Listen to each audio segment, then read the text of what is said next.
Yes, Kenya. Tamu sana, yes. There is a story that has been captured by one of online media. Plot to arrest Matiangi hatched. And then if you go through the story, powerful people surrounding President William Ruto want Fred Matiangi arrested on corruption-related matters as part of Kenya Kwanza regime's fight against graft and to endear itself to Western capitals and Bretton Woods institutions. The move by Ruto not to subsidize fuel and food is part of the scheme to win donor confidence. Whereas a section around Ruto wants direct arrest and prosecutions of Uhuru Kenyatta's allies linked to graft, others are pushing for a commission of inquiry to unearth full graft role that saw only Ruto sympathizers being targeted by Uhuru. That's the story posted some few hours ago by the online media. In this video, I want us to dig deep to see exactly what that means politically and whether a William Ruto's regime can prosecute corruption. In case you are watching us for the very first time, subscribe, give this video a like. Yes. Kenyans want to see corruption prosecuted. And if Uhuru Kenyatta and some of his officials were corrupt, then I know a good majority of Kenyans want to see them prosecuted. That's what I know Kenyans want. Kenyans want to see corrupt leaders being prosecuted. But the big question is, can a William Ruto's regime prosecute corruption? I think that's the elephant in the room. If you look at William Ruto and leaders surrounding him, I seriously doubt if William Ruto will be willing or even able to prosecute corruption.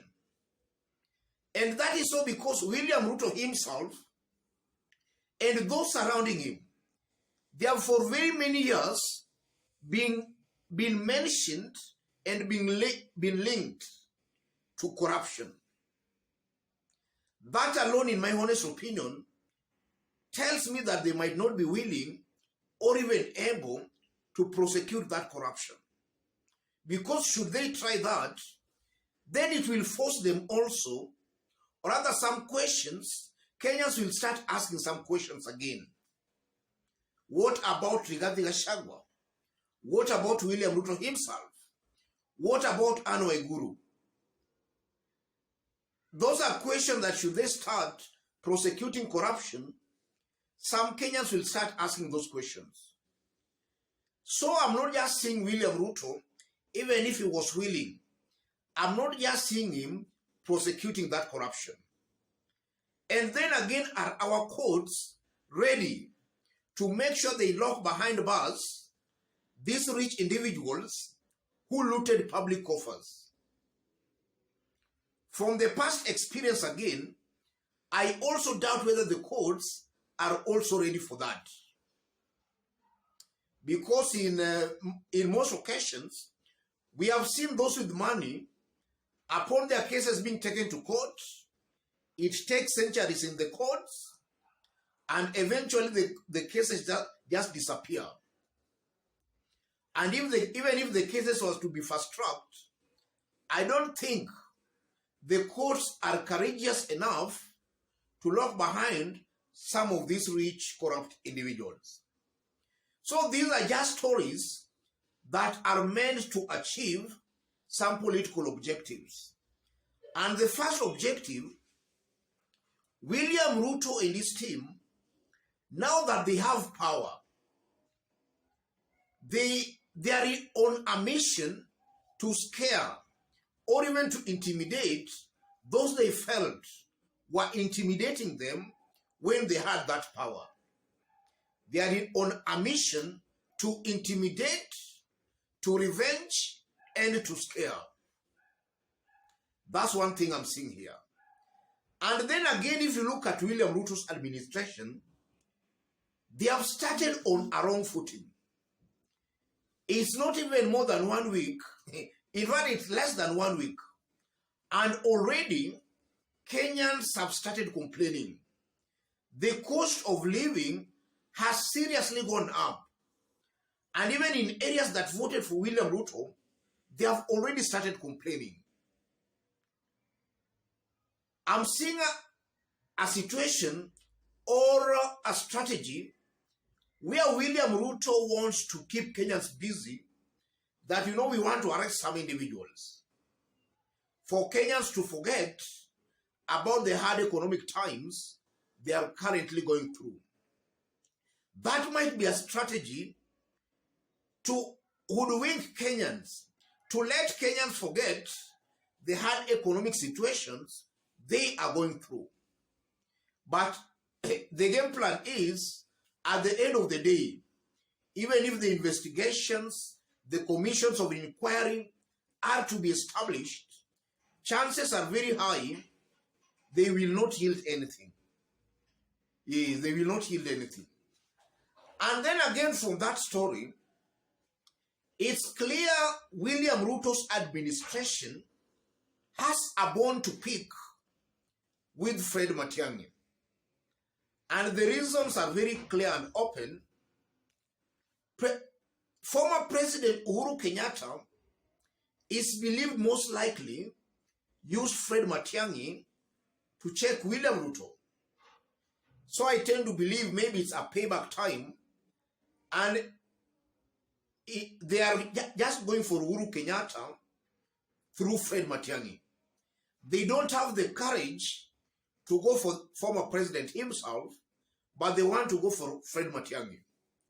And again, just as I've stated, it will not yield much. It will not head anywhere. Yes, that's what I'm seeing here. And even before I conclude,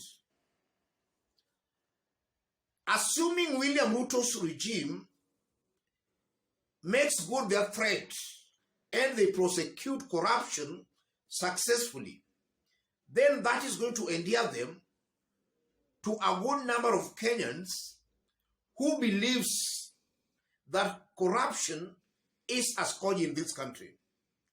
That can endear William Ruto's administration to that section of Kenyans. They'll start having trust in William Ruto's administration. If he successfully prosecutes corruption and we see some leaders behind the bars, some Kenyans will most likely love William Ruto as a result of that. But again, I'm not just seeing that happening. Let me conclude it there. But just as I did indicate when we were starting, in case you are watching us for the very first time, but so far you have not yet subscribed, kindly subscribe, give this video a like. And to our fans and subscribers here, I'm very much humbled, very grateful for the kind of support you are giving me here. God bless you, God bless Kenya.